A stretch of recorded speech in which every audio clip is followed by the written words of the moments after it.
अब मान लो कि शल्य क्रिया करना है, ठीक है, शल्य क्रिया करना है तो शल्य क्रिया बिना बेहोशी के हम लोग कर नहीं सकते हैं। बिना बेहोशी के करोगे तो अनएथिकल भी है। दूसरी चीज़ है, उसको इतना दर्द हुआ कि उसके कारण से एनिमल की मृत्यु हो सकती है।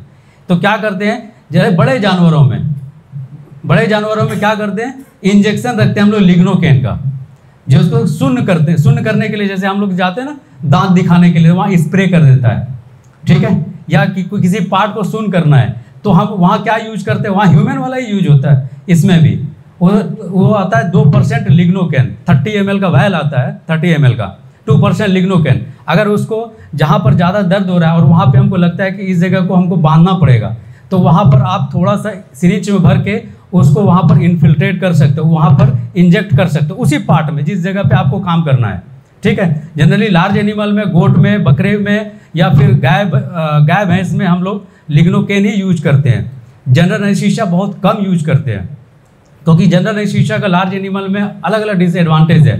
तो कम से कम आप ये कर सकते हो, उस एरिया को सुन्न कर सकते हो। जैसे मान लो कि कहीं पर सुन्न करना है, उसी पार्ट में थोड़ा इंजेक्ट कर देते हैं, वो भाग वो सुन्न हो जाएगा। फिर आप थोड़ा बहुत कुछ जो भी आप कर सकते हो, ठीक है। अब इसके पहले क्या है कि टेम्परेचर वगैरह लेते ही, नॉर्मल टेम्परेचर से ज़्यादा है तो मतलब कि इन्फेक्शन है, ठीक है। अब नियंत्रण करने का कैसे गिराओगे एनिमल को, ये सब चीज़ें आपको मालूम है। दोनों पैर पीछे का, दोनों पैर आगे का, दोनों बांध के उसको एक तरफ लिटाते हैं, उसको बोलते हैं लेटरल रिकम्बेंसी, ठीक है। जिस पार्ट में आपको काम करना उस हिसाब से उसको नियंत्रण करते हैं सबसे। और दूसरे इसमें एक है बधियाकरण, ठीक है, बधियाकरण कराते ही है, ठीक है। जिसको ब्रीडिंग के लिए नहीं रखना है उसको हम बधियाकरण कर देते हैं, ठीक है, बकरे को। अब बधियाकरण करने का क्या फ़ायदा क्या है, बॉडी ग्रोथ अच्छा होता है, उसका मीट की जो क्वालिटी होती है वो क्वालिटी बढ़ जाती है। और तीसरी चीज़ें, हाँ, फैट अच्छा होता है, मीट का टेंडरनेस बढ़ जाता है, इसलिए बधियाकरण करते हैं। क्योंकि मार्केट में जितने भी गोट जो स्लॉटर करते हैं, है ना, वो कौन सा रहता है, बधिया किया हुआ रहता है, ठीक है, क्योंकि उसकी ग्रोथ अच्छी रहती है, मीट की क्वालिटी अच्छी रहती है, ठीक है। और जो ब्रीडिंग वाला गोट होता है उसका स्मेल अलग तरह का स्मेल आता है। क्यों? क्योंकि वो बधियाकरण किया हुआ नहीं रहता, उसमें टेस्टोस्टेरोन जो हार्मोन होता है वो बहुत ज़्यादा रहता है, ठीक है। तो इसलिए उसके जो मीट की क्वालिटी होती है वो अच्छी नहीं होती है। और दूसरी चीज़ है, उसमें एक उसको बोलते हैं कैप्रोलिक स्मेल, ठीक है। कहीं से भी अगर ब्रीडिंग वाला बकरा अगर घूम जाए तो 1 किलोमीटर तक स्मेल आता है ना। तो वो इसलिए आता है क्योंकि उसमें हार्मोन बहुत ज़्यादा रहता है, टेस्टोस्टेरोन हार्मोन रहता है, उसको बोलते हैं कैप्रोलिक स्मेल। इसीलिए बधियाकरण करना जरूरी होता है। अगर आपको मीट पर्पस, जनरली गोट अपन मीट पर्पस के लिए रखते हैं, दूध के लिए रखते हैं क्या? नहीं रखते हैं। तो बकरे को जनरली जिसको ब्रीडिंग नहीं कराना है उसके लिए बधियाकरण करते हैं। अब उसका एक एज होता है, कब से कब तक करना है, ठीक है, कितने से कितने एज में। आप लोग तो काफ़ी लोग करते भी होंगे, है ना, गोट रखे भी होंगे। कितने दिन में करना चाहिए मिनिमम और मैक्सिमम?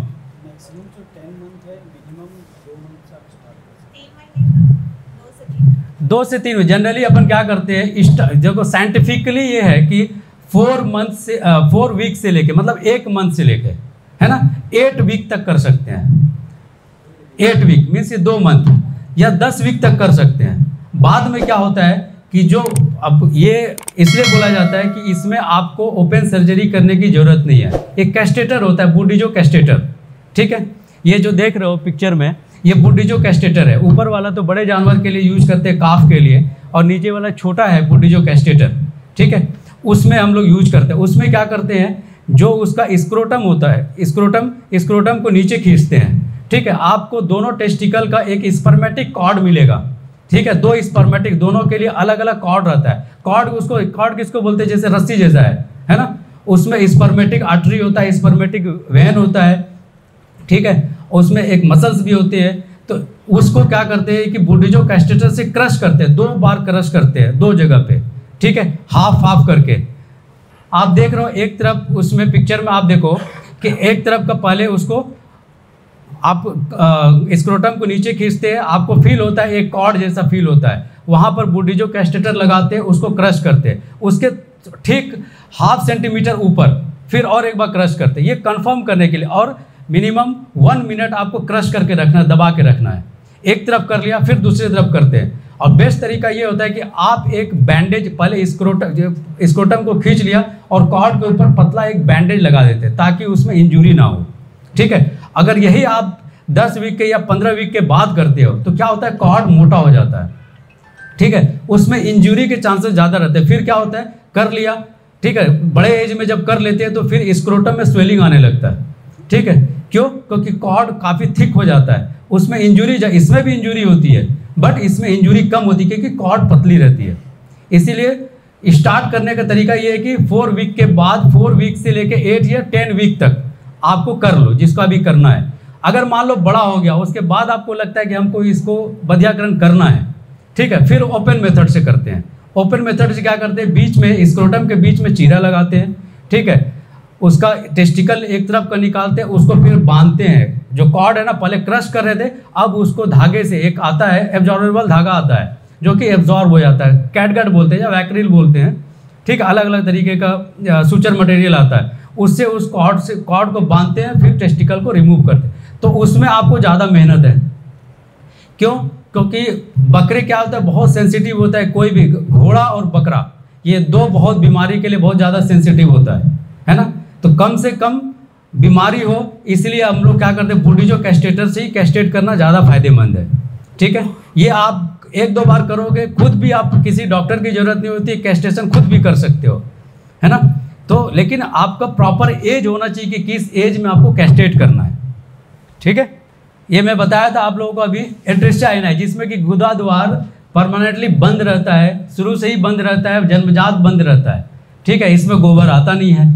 तो इसके लिए क्या करते हैं, जो नॉर्मल पोजीशन है गुदा द्वार का, वहाँ पर हम लोग वहाँ पर इंसिजन देते हैं। ठीक है, कैसा इंसिजन देते हैं, कैसे काटते हैं, क्रूशिएट बोलते हैं उसको, ये और उसके बाद जो अंदर का जो रेक्टम होता है, उसको उसके साथ में ऊपर सूचर मटेरियल से उसको परमानेंटली फिक्स कर देते हैं ताकि उसका जो गोबर है वो आता रहे। ठीक है, ये बहुत मेजर सर्जरी रहता है, क्योंकि अगर आप इसका इलाज नहीं कराओगे तो 2 दिन के बाद वो जानवर मर जाएगा। ठीक है, तो ये अभी कभी भी ये रहता है, तो आप देखना कि अगर गुदा द्वार बंद है तो आप तुरंत डॉक्टर से संपर्क करो कि इसका गुदा द्वार बंद है। ये जनरली काफ में बहुत होता है ना, बड़े जानवर में काफ़ी होता है। पथरी रोग, ये मैं बता रहा था, पथरी रोग, ये जो आप देख रहे हो यूरेथ्रल प्रोसेस, ठीक है, एक देखो पतला सा एक धागे की तरह है, ये सेकंड पिक्चर में देखिए, हाथ से पकड़ा हुआ है पेनिस, है ना, उसके नीचे देखो एकदम धागे सा है, उसको बोलते हैं यूरेथ्रल प्रोसेस। जनरली बकरों में इसी जगह पे पथरी बनता है। और कैसा पथरी, हार्ड पथरी आपको कभी नहीं मिलेगा, रेती जैसा मिलता है ना, जैसे कि सेबुलस मटेरियल बोलते हैं। तो उसको क्या करते हैं, सबसे पहले उसको फर्स्ट ट्रीटमेंट ये है कि फर्स्ट आपको लक्षण क्या मिलेगा, या तो पेशाब बिल्कुल बंद रहेगा, है ना, पेशाब बिल्कुल बंद रहेगा, बार बार यूरिनेशन पेशाब करने की कोशिश करेगा लेकिन भी पेशाब नहीं होगा।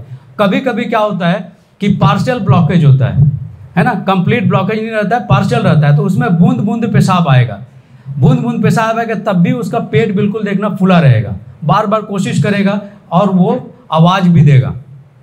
ठीक है, तो मतलब समझ जाओ कि ये इसका कहीं ना कहीं ऑब्स्ट्रक्शन आ गया है। तो सबसे पहले क्या करते हैं कि जो आप यूरेथ्रल प्रोसेस देख रहे हो उसको अपन हाथ से भी ना आप ये कर सकते हो, है ना, मसाज करते हैं। ठीक है, उसको मसाज करते, कभी कभी क्या होता है, मसाज करते करते वो चीज़ें पथरी निकल जाती है वहाँ से। क्यों? क्योंकि आपको कलकुलाई हार्ड पत्थर जैसा नहीं मिलेगा, बिल्कुल रेती जैसा रहता है, तो वो कभी कभी वो निकल भी जाता है। अगर मान लो नहीं निकला तो फिर अमोनियम क्लोराइड आता है ना, जिसको बोलते हैं, गांव में मिल जाता है अमोनियम क्लोराइड। और क्या नाम है अमोनियम क्लोराइड का, नौसादर। ठीक है, ये वो उसमें ये जो भी केमिकल मटेरियल रखता है वो उसके पास मिलता है, या फिर आपको मिलेगा किसके पास, हाँ, पंसारी के दुकान में। ठीक है, अमोनियम क्लोराइड खिलाते हैं। अमोनियम क्लोराइड जैसे बकरा है तो 5 ग्राम सफिशिएंट है, 5 ग्राम आटे के साथ या गुड़ के साथ उसको 10 से 12 दिन तक देते हैं। अगर पार्शियल ब्लॉकेज है तब, कंप्लीट ब्लॉकेज है तो आप मसाज करके देखिए, पेशाब आ रहा है तो ठीक है, नहीं आ रहा है तो वो जो आपको धागे जैसा दिख रहा है यूरेथ्रल प्रोसेस, उसको कैंची से आप काट दो। ठीक है, क्योंकि इधर पतला है उधर ब्रॉड है, पेशाब की जो नली है वो आप पीछे आप जाओगे तो उधर आपको चौड़ा मिलेगा, तो ये पतले भाग को काट देते हैं कैंची से, और उसके बाद उसमें अगर उसमें ब्लीडिंग काफ़ी होती है तो उसे घबराने का नहीं है। टिंचर बेंजोइन जो आपको मैं बताया था ब्लड चेक करने के लिए, बैंडेज में लेके अच्छे से कुछ देर तक 10 मिनट तक दबा के रखिए, धीरे धीरे धीरे धीरे वो बंद हो जाएगा। और उसके साथ में टैबलेट देते हैं या इंजेक्शन दे सकते हैं। इथाइम सैलेट का इंजेक्शन आता है ना, ब्लड बंद करने के लिए, या उसका टैबलेट फॉर्म में भी आता है, 500 mg का टैबलेट आता है, वो आप दे सकते हो ब्लीडिंग चेक करने के लिए। तो ये एक तरीका है, ठीक है। अगर इसके बाद ये पार्शियल ये कंप्लीट ब्लॉकेज में और एक प्रोसेस है ऑपरेशन करने का, जो कि आपको डॉक्टर के संपर्क से ही कर सकते हो, ठीक है।